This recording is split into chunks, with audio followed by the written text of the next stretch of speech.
লাইলাতুল কদরের বিশেষ আমল ১. তাওবা ও ক্ষমা প্রার্থনা করা। হাদিস শরীফে এ রাতে আল্লাহ তায়ালার কাছে বিশেষভাবে ক্ষমা প্রার্থনা করার কথা বলা হয়েছে। আম্মাজান আয়েশা রাদিয়াল্লাহু তায়ালা আনহা রাসূলুল্লাহকে সাল্লাল্লাহু আলাইহি ওয়াসাল্লামকে জিজ্ঞেস করেন, হে আল্লাহর রাসূল, আমি যদি জানতে পারি লাইলাতুল কদর কোনটি, তাহলে আমি সে রাতে কি বলব?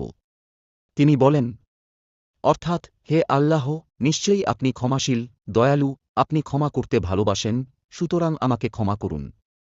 ২. বেশি বেশি নফল ইবাদত করা, যেমন কুরআন তিলাওয়াত করা, দান সদকা করা, দরুদ শরীফ পাঠ করা, দোয়া করা, ইস্তেগফার পড়া, সালাতুল হাজাত, সালাতুত তাসবিহ ইত্যাদি নফল নামাজ আদায় করা। নবী করিম ইরশাদ করেন, যে ব্যক্তি ঈমানের সঙ্গে সওয়াবের আশায় কদরের রাতে ইবাদতের জন্য রাত জাগবে, তার অতীতের গুনাহ ক্ষমা করে দেওয়া হবে।